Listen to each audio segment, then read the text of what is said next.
حضرت ابو ہریرہ اور حکیم بن حزام رضی اللہ عنہما کہتے ہیں رسول اللہ صلی اللہ علیہ وسلم نے فرمایا بہترین صدقہ وہ ہے جو بے پرواہی کے ساتھ دیا جائے، اور شروع کرو اس شخص سے جس کا نفقہ تم پہ واجب ہو۔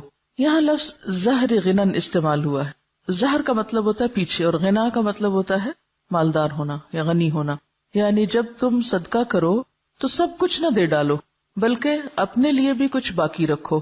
اور دوسرا معنی جیسے کہ یہاں ہوا ہے کہ جو بے پرواہی کے ساتھ دیا جائے، یعنی انسان جب دے تو پھر نیکی کر دریا میں ڈال، بھول جاؤ۔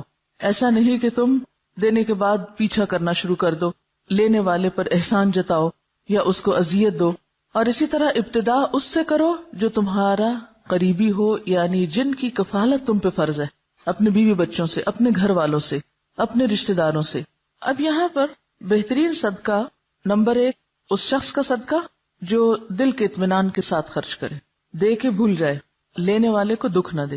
اس کو کیوں بہترین صدقہ قرار دیا گیا؟ اس کو اچھا صدقہ کیوں کہا گیا کہ یہ اچھا صدقہ ہے؟ دیکھیے، بہترین صدقہ وہ ہے جو بے پرواہی کے ساتھ دیا جائے۔ کیوں بے پرواہی کے ساتھ دیے ہوئے صدقے کو بہترین کہا گیا؟ اور ظاہر کا معنی جیسے کہ آپ سب جانتے ہیں، پیٹھ یا پیچھے، غنن غنا کے، یعنی دینے کے باوجود پیچھے بھی کچھ باقی ہے، یہ مراد ہے اس سے۔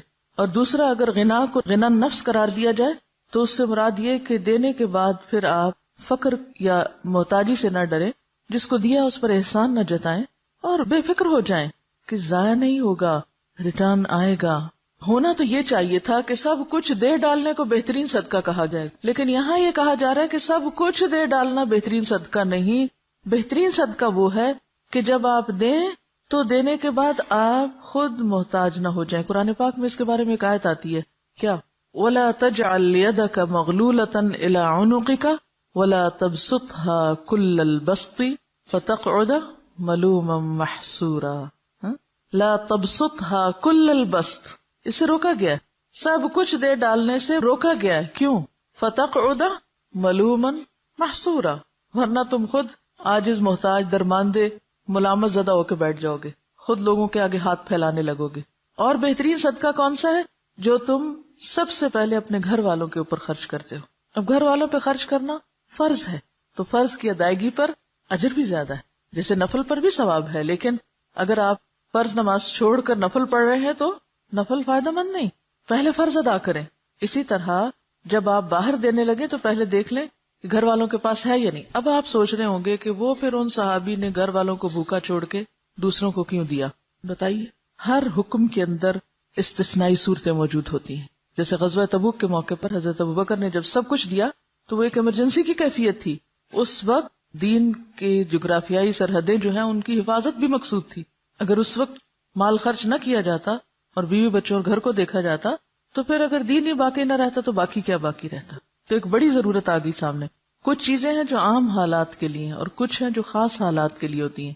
اسی طرح جس خاص کنڈیشن میں وہ شخص آیا تھا اس میں کہیں بھی اس کے لیے کھانا نہیں تھا، مسافر تھا، مہمان تھا، اور پھر وہ لفظ اگر آپ کو یاد ہو، اکرمی ضیف رسول اللہ صلی اللہ علیہ وسلم، کہ رسول اللہ کے مہمان کی عزت، یعنی یہ بھی ایک بہت بڑی بات ہے کہ کوئی شخص کہاں سے ریکمینڈ ہو کے آ رہا ہے، اس کے ساتھ مجھے کیسے معاملہ کرنا ہے۔ اور بعض اوقات میں بھی بھوکا، دوسرا بھی بھوکا، لیکن دوسرے کی بھوک میری بھوک سے زیادہ ہے، دو ضرورتیں سامنے آ گئی، تو پھر کیا دیکھا جائے گا؟ کس کی ضرورت زیادہ ہے، تو وہاں خرچ کیا جائے گا۔ وعن ابی مسعود قال قال رسول اللہ صلی اللہ علیہ وسلم اذا انفق المسلم نفقة على اهله وهو يحتسبها كانت له صدقہ، متفق علیہ۔ وعن ابی مسعود، ابو مسعود رضی اللہ عنہ سے روایت ہے، قال، کہا، قال رسول اللہ، فرمایا رسول اللہ صلی اللہ علیہ وسلم نے، اذا انفق، جب خرچ کرتا ہے، المسلم، مسلمان، نفقتن، کوئی خرچ، علی اہلہ، اپنے گھر والوں پر، وہوا، اور وہ، یحتسبها، ثواب کی امید رکھتا ہے اس سے، کانت، ہے، لہو، اس کے لیے، صدقہ، صدقہ، متفق علیہ، متفق علیہ روایت ہے۔ حضرت ابو مسعود رضی اللہ عنہ کہتے ہیں، رسول اللہ صلی اللہ علیہ وسلم نے فرمایا کہ مسلمان جب اپنے اہل و عیال پہ خرچ کرتا ہے اور اس سے ثواب کی توقع رکھتا ہے تو یہ بھی اس کے لیے صدقہ ہی شمار ہوتا ہے۔ کتنی خوبصورت بات، کتنا خوبصورت ہے یہ دین۔ آپ اپنے فرائض ادا کریں لیکن احسان جتا کے نہیں، اپنے گھر والوں کو دے رہے ہیں لیکن ان پہ بھی احسان نہیں. بہت سے والدین کو دیکھا گیا کہ وہ بچوں کی تعلیم پہ اگر خرچ کرتے ہیں تو جینا حرام کر دیتے ہیں ان کا. تم پہ اتنا اتنا اتنا خرچ کر چکے ہیں. ایون اپنی اولاد کے ساتھ یا بیوی کے ساتھ بھی احسان کریں تو جتانا نہیں چاہیے. اور دوسری بات یہ ہے کہ اگر بچوں پر بھی آپ خرچ کرتے ہیں، اور خاص طور پر اگر ماں خرچ کرتی، کیونکہ باپ پر تو فرض ہے ہی، اس کو تو فرض ادا کرنے کا اجر ملے گا، لیکن اگر ماں محنت کر کے بچوں کو پال رہی ہے تو اس کے لیے دگنا اجر ہے، صدقے کا بھی اور قرابت داری کے حق کا بھی. اصل چیز کیا ہے پھر اجر کے اضافے میں؟ اصل بنیاد کس چیز کی ہے؟ نیت کی. آپ کوئی کام کیوں کر رہے ہیں؟ وعن ابی ہریرہ قال قال رسول اللہ صلی اللہ علیہ وسلم دینار انفقتہ فی سبیل اللہ ودینار انفقتہ فی رقبہ ودینار تصدقت به علی مسکین ودینار انفقتہ علی اہلک اعظمها اجرا الذی انفقتہ علی اہلک رواہ مسلم.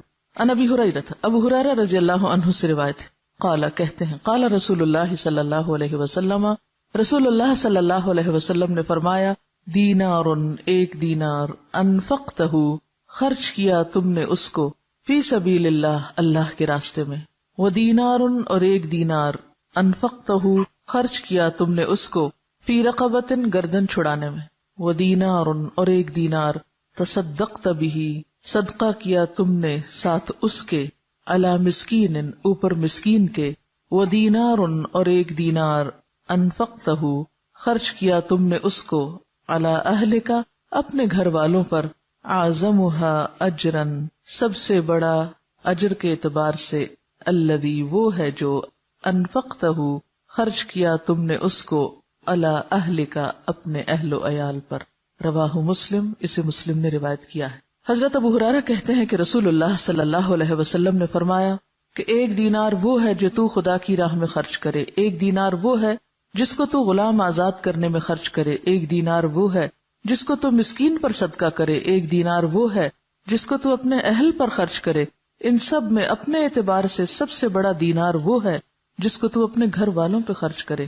آپ سب کو ایک وعدہ کرنا ہوگا مجھ سے، سب بیٹوں والی مائیں اپنے بیٹوں کو یہ حدیث لفظ لفظ پڑھائیں گی. سب ساسیں جو اس وقت ساس بن چکی ہیں خاص طور پر بیٹوں کو یہ حدیث سنائیں گی. یہ قرض ہے آپ پر. آپ کو پتا ہے بہت سے جھگڑے کہاں سے شروع ہوتے ہیں؟ کہاں سے شروع ہوتے ہیں؟ جب مرد حضرات اپنی ذمہ داری نہیں پوری کرتے. کیوں نہیں کرتے؟ اس کے کئی اسباب ہو سکتے ہیں. اس میں ایک سبب یہ ہوتا ہے کہ بیٹا کرنا چاہتا ہے، ماں نہیں کرنے دیتی، کہتے سب کچھ بیوی کو ہی دے ڈالو گے، سب کچھ بچوں پہ خرچ کر ڈالو گے. ٹھیک ہے، اس میں اعتدال چاہیے، سب کچھ بچوں اور بیوی کے لیے نہیں، لیکن ان کی ذمہ داری پوری کرنا. اگر مائیں یہ تعلیم اپنے بچوں کو دیں گی اور بچے آگے اپنی بیویوں کا اور بچوں کا خیال کریں گے، ان کا دھیان رکھیں گے، تو اس سے فائدہ کیا ہوگا؟ گھر میں خوشی ہوگی، گھر میں سکون ہوگا، تو آپ سب کام اچھے سے کر سکیں گے. اور دوسری بات یہ ہے کہ جب اپنے گھر والوں کو چھوڑ کے دوسروں کو دیا جاتا ہے، اس سے کیا ہوتا ہے نقصان؟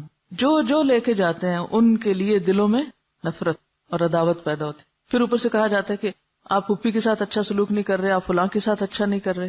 مائیں یہ تو بیٹوں کو ضرور سکھاتی، دیکھو بہن ہے تمہاری، اس کو بھی دینا ہے، یہ بھانجے ہیں، یہ بھتیجے ہیں، یہ فلاں ہے، یہ فلاں ہے، سب کو دینا. نہیں سکھاتے تو کیا نہیں سکھاتے؟ بیوی کو بھی دینا. بیوی کا اگر وہ شوہر دل جیتیں گے تو کس کو فائدہ ہوگا؟ بالکل مدر ان لا کو ہی فائدہ ہوگا. لیکن اس کا یہ مطلب نہیں کہ بیویاں پھر واحد وارث بننا چاہیں سارے مال کی. دیکھیے مرد حضرات عام طور پر ان معاملات میں بیوی پہ بہت انحصار کرتے ہیں. وہ کہتے ہیں جدھر تم چاہو دے دو. اکثریت کو میں نے یہ دیکھا ہے، جو چاہو کرو. اب عورت کے ہاتھ میں ایک چیز آ گئی، اب ایک اور آزمائش، ہر نعمت آزمائش. اب اس پہ کیا فرض عائد ہوتا ہے کہ وہ سارا کچھ چھپا کے اپنے پاس ہی نہ رکھ لے. پھر اگین جب بہو پہ بات آتی ہے تو بہو اور بیٹی کے یا نند بھاوج کے آپس میں تعلقات کیوں خراب ہوتے ہیں؟ مثلا شوہر نے کچھ دیا، بہن کو نہیں دکھانا، چھپانا ہے، ساس سے بھی چھپانا ہے، اس سے بھی چھپانا ہے، اس سے بھی چھپانا ہے. اس کے کوئی وجوہات ہو سکتے ہیں، لیکن ان مسائل کو کم کرنے کے لیے اصل جو چیز چاہیے وہ دلوں کا بڑا ہونا ہے. جو لے جاتا ہے لے جائے، میرا حصہ کوئی بھی نہیں لے جا سکتا. میں نے انشور کرایا ہوا ہے، کوئی نہیں لے جا سکتا میرا. جو میرے حصے میں وہ آئے گا، اور اگر اللہ ہی نے نہیں لکھا میرے حصے میں، کسی کو دینے کی توفیق نہیں ہوگی، چاہے میں ٹکرے مار کے مروں، نہیں مل سکتا، لکھا ہی نہیں میری قسمت میں. تو اس لیے ان معاملات میں تھوڑی بے پرواہی کی بھی ضرورت، تھوڑی نہیں بلکہ بہت، دلوں کی وسعت کی بھی ضرورت ہے. شوہر رازق نہیں ہوتے، رازق کون ہے؟ اللہ. اگر وہ ہمیں دینے کی بجائے ماں کو دے رہے ہیں بہن بھائیوں کو دے رہے ہیں، باہر کہیں دے رہے ہیں، تو اس پہ بہت جلنے کوڑنے کی ضرورت نہیں. جو آپ کا وہ آ جائے گا، جو اللہ نے آپ کے لیے لکھا ہے وہ کہیں سے بھی آئے گا. تو جب تک ہم بھروسہ اللہ کی ذات پہ نہیں کریں گے نا تو بات نہیں بنے گی. یہ قصہ سنا رہی ہیں کسی کا کہ بیٹا جاب بھی کرتا تھا، بزنس بھی کرتا تھا، جو مال کماتا تھا ماں کو لا کے دیتا تھا. عام طور پہ ایسے ہی ہوتا ہے، بچے ماں سے اٹیچڈ ہوتے ہیں، سب کچھ انہیں کو سمجھنے لگا. اب ہوا کیا کہ جب شادی ہوئی تو بیوی کا مطالبہ شروع ہوا، لیکن وہ ساس جو تھی وہ ان کو عادت نہیں تھی دینے کی یا شیئر کرنے کی. تو اب نقصان کیا ہوا کہ بہو جو ہے وہ مسلح پہ بیٹھ گئی، یار رب بزنس خراب ہو، نہ مجھے دے نہ اس کو دے، کسی کو بھی نہ ملے. ہاں پھر لوگ انتہا پسندی میں یہاں تک پہنچ جاتے ہیں کہ اگر میرا نہیں تو کسی کا بھی نہیں. تو یہ طرز عمل بھی درست نہیں. یاد رکھیے کوئی بھی اصلاح ہو نہیں سکتی جب تک کہ دو طرفہ دونوں طرف سے دل نہ بڑا کیا جائے، دونوں فرائض ادا کرنے میں نہ لگ جائے. اگر دونوں حقوق مانگنے میں لگ گئے تو مسئلہ خراب ہوگا. تو یہاں پر آپ دیکھیے کہ خیر کے کاموں میں خرچ کرنے کا بھی اجر بتایا گیا، لیکن اس کے ساتھ ساتھ اہل و عیال پہ خرچ کرنا بھی باعث اجر و ثواب ہے.